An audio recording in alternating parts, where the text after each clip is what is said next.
Hey guys, welcome back. I hope you are having an amazing day. Let's get right into the stories. The first story is titled, A Neighborly Dispute. I live in a small Midwestern town where the houses are spread out and the streets are quiet. I always loved the peacefulness of my neighborhood until a new neighbor moved in next door. His name was Jeff and everyone called him A-Hole. He was the type of guy who thought he was better than everyone else and loved to show off his expensive toys, like his lifted truck and motorcycle.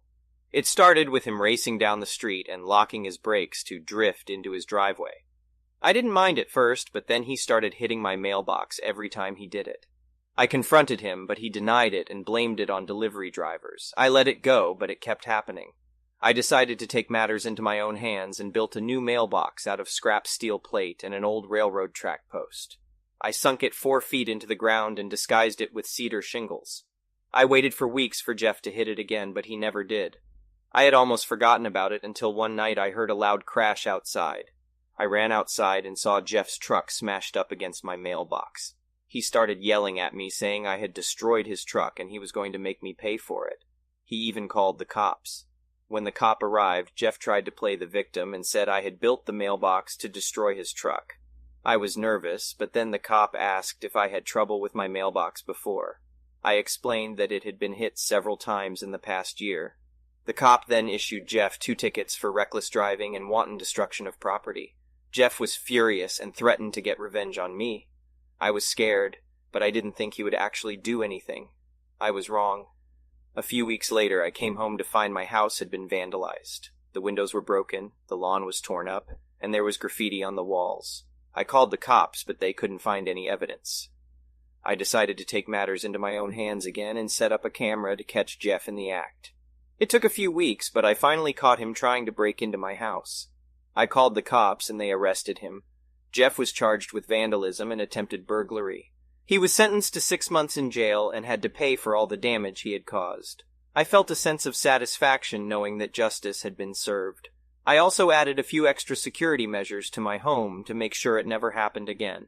However, things didn't end there. After Jeff was released from jail, he began to harass me and my family.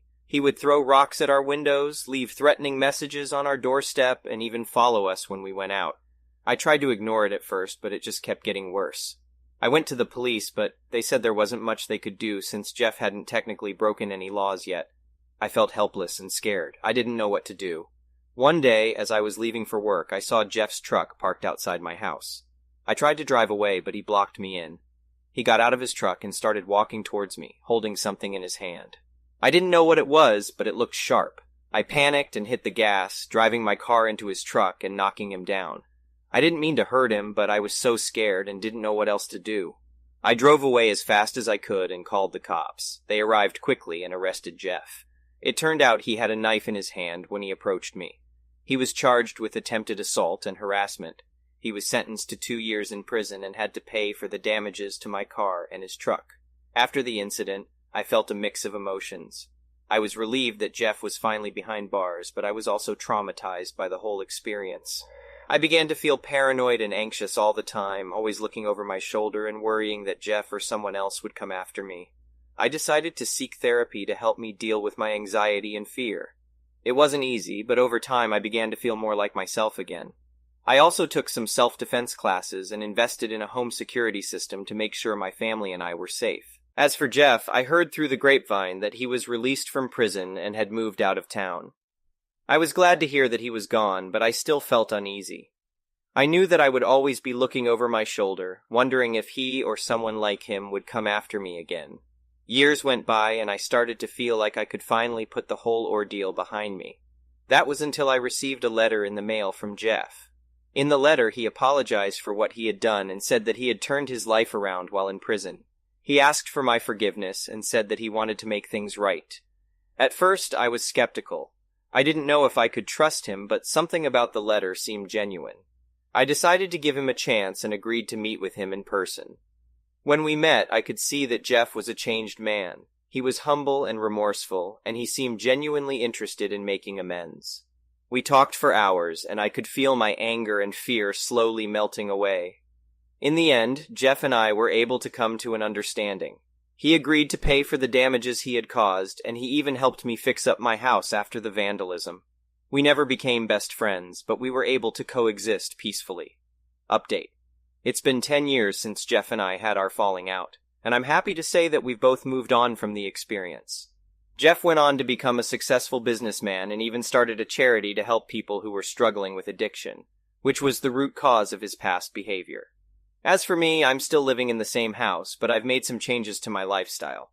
I'm more cautious now, and I make sure to always lock my doors and windows. I've also become more active in my community, working with local organizations to make our town a safer and more welcoming place for everyone. Overall, I've learned that even in the face of adversity, it's possible to find common ground and move forward. I'm grateful for the lessons I learned from my experience with Jeff, and I'm proud to say that I've come out stronger on the other side. In my opinion, this story was an intense ride that kept me on the edge of my seat. It's hard to imagine going through something like that with a neighbor, but the author did a great job of making it feel real and believable. The added dramatic ending was unexpected and added an extra layer of excitement.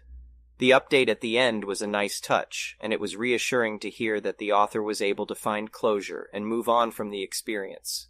The next story is titled, Neighbor Enjoyed Parking in My Driveway. I Wrapped Her Car in Black Film to Teach Her a Lesson. Living in a densely populated city meant that parking was always a challenge. My neighborhood had limited parking spots, and with 29 houses and 23 parking spots, it was tough to find a spot to park.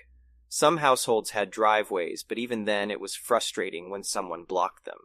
My family was a family of 4, and we only had 2 cars between us, which was perfect for our driveway. However, one day, a black car parked in front of our driveway, blocking our access. We thought it was a one-time thing, but the car kept returning every few days, blocking our driveway. We couldn't even pull into our driveway after a long day of being out and about. After several attempts to catch the driver and asking them to stop parking in front of our driveway, I had enough. I decided to take matters into my own hands and teach them a lesson.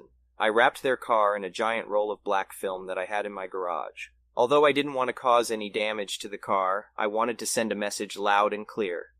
The next morning, the driver came knocking on my door, and I was expecting a heated confrontation. However, she was very apologetic and explained that she was trying to sell her old car and didn't have space in front of her house to park. We came to an understanding and she agreed to stop parking in front of our driveway, but that wasn't the end of it.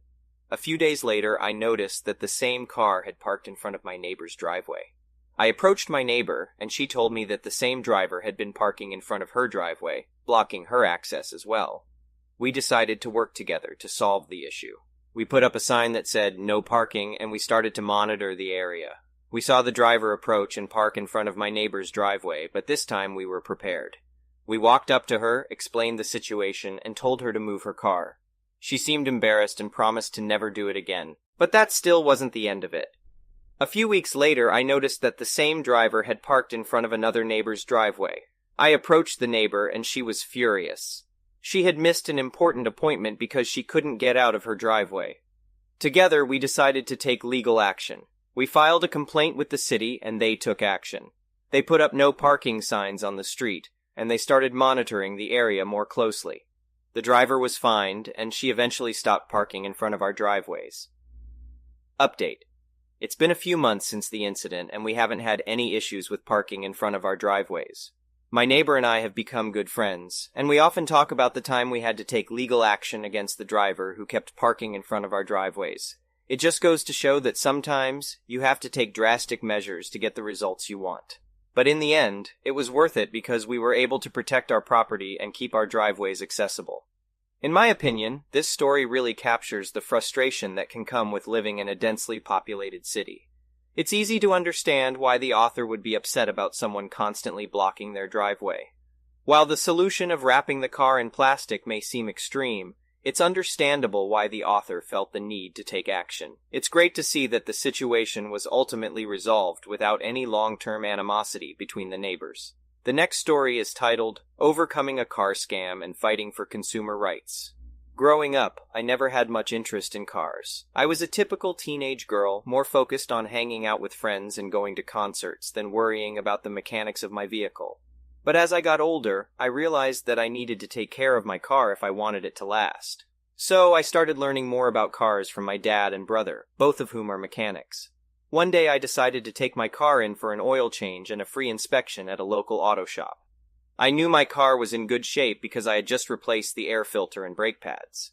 But when the mechanic came back with a serious expression and a long list of repairs totaling $1,500, including new brake pads, rotors and calipers, a new serpentine belt, air filter, and compressor, I was taken aback. He even showed me my air filter, which was filled with dirt, dead grass, and a dead wasp. But I knew for a fact that I had just replaced it. Instead of confronting the mechanic right away, I decided to buy myself some time and called my dad to play along. I acted like I was crying and begged for his help while the mechanic stood there smugly, thinking he had me fooled. But my dad was in on the plan and played along perfectly, even asking the mechanic to repeat the list of repairs. Once the mechanic handed me back my phone, I dropped the act and started laughing hysterically. My dad and I were cracking up while the mechanic stood there, red-faced and stuttering. I handed him back the air filter and told him to vacuum it out and let me see it before he put it back in. But as I watched him put the filter back in, I couldn't shake the feeling that something was off. A few days later, I noticed that my car was making a strange noise. I took it to another auto shop for a second opinion, and the mechanic there told me that the previous mechanic had messed with my car. He showed me how the air filter had been tampered with, and how the mechanic had put in an old, worn-out belt instead of a new one. The second mechanic told me that the original mechanic had probably done this to create more work and make more money off of me. I was outraged.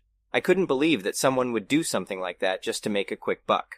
I decided to take action and report the original mechanic to the Better Business Bureau and my state's Attorney General's office. It was a long and arduous process, but I was determined to fight for my rights as a consumer. Months went by, and I thought I had put the incident behind me. But then, one day, I received a letter in the mail. It was from the State Attorney General's office informing me that they had taken action against the auto shop and the mechanic who had scammed me. The shop had been fined and the mechanic had lost his license to practice. I was overjoyed. Finally, justice had been served. But I didn't stop there. I decided to use my experience to help others who might be in similar situations. I started a blog about car maintenance and consumer rights, sharing my own story and offering advice to others. My blog quickly gained a following, and I was soon contacted by a local news station who wanted to do a story about my experience. The news story aired on primetime, and the response was overwhelming. Many people reached out to me, sharing their own stories of being scammed by auto mechanics and expressing their gratitude for my willingness to speak out. Some even started their own consumer advocacy groups inspired by my story, and together we started fighting for our rights as consumers. With this newfound sense of purpose, I began attending town hall meetings and speaking with lawmakers about the need for stricter regulations on auto shops and mechanics. I even started volunteering with a local nonprofit organization that helped low-income families with car repairs. But despite all of this progress, I still couldn't shake the feeling of anger and betrayal that I felt toward the original mechanic who had scammed me. So one day I decided to confront him. I went back to the auto shop and demanded to speak with him. At first, he tried to deny that he had done anything wrong, but when I showed him the letter from the Attorney General's office, he broke down and admitted to everything. He told me that he was struggling financially and had made a mistake by trying to scam me. He apologized and begged for my forgiveness. I was torn. Part of me wanted to forgive him, knowing that he was just trying to make ends meet. But another part of me was still angry and hurt by what he had done. In the end, I decided to forgive him, but only after he promised to go through a program to learn how to run an honest business and to never scam anyone again. Years have passed since that fateful day at the auto shop, and I am happy to say that I have continued to fight for consumer rights and to help others avoid being scammed by dishonest mechanics. The nonprofit organization that I volunteer with has grown, and we have been able to help countless families with car repairs. And the auto shop that once scammed me has since changed ownership and has become a reputable and honest business. But the most exciting update came just last week when I received a call from a state senator who had read my blog and wanted me to testify in front of a congressional committee on consumer protection. I eagerly accepted and traveled to Washington, D.C. to speak on behalf of all consumers who have been scammed by dishonest auto mechanics. In the end, my experience taught me the power of speaking out and fighting for what is right. I may have been just one person, but by sharing my story and using my voice, I was able to make a real difference in the lives of others. In my opinion, this story was both inspiring and informative. It's unfortunate that there are mechanics out there who try to take advantage of people who don't know much about cars. But it's heartening to see that there are people like the author who are willing to fight back against injustice. I particularly appreciated how the author used their experience to help others and to advocate for consumer rights. It's always great to see someone turn a negative experience into a positive outcome. The last story is titled, Confronting My Neighbor's Ongoing Harassment. When I first moved into my house, I was thrilled. Finally, I had my own space, my own backyard, and my own dog, a young and energetic husky named Luna. But as soon as I began settling in, I noticed that my neighbor, Mrs. Thompson, was not happy about my presence. She would always give me nasty looks, and I overheard her complaining to other neighbors about the noise Luna would make. But it didn't stop there. One day I found a note taped to my door, telling me to keep my dog quiet or else. Then, a few days later, I woke up to find a bag of dog food on my front porch, along with instructions on how to feed my dog. I found it strange, but I figured Mrs. Thompson just wanted to help. However, things only got worse from there. On several occasions, I found Luna loose in my backyard with the gate open. I suspected Mrs. Thompson had let her out, but I had no proof. Then, I caught her feeding my dog on my own property without my permission. I was furious, and I decided enough was enough. I decided to confront her. I gathered all the evidence I had and marched across the street to her house. I knocked on her door, and when she answered, I said, "Mrs. Thompson, I need to talk to you about your ongoing harassment of me and my dog." She looked at me, feigning innocence. "I'm sorry, I don't know what you're talking about." I knew she was lying. I took a deep breath and continued. "I have pictures and evidence of the notes, the dog food, the trespassing, and the times you've let my dog out." She stared at me for a moment and then sighed. "Okay, fine, I've been upset about the noise, but I never intended to hurt your dog. I was just trying to help." I shook my head. "I appreciate your concern, but your actions are not helping. My dog is healthy, and I've consulted with my vet about her care. You need to stop." She nodded, and we parted ways. For a while, things seemed to be okay. Luna was no longer getting out, and I didn't see Mrs. Thompson as much. But then, one day, I came home to find a citation on my door from Animal Control.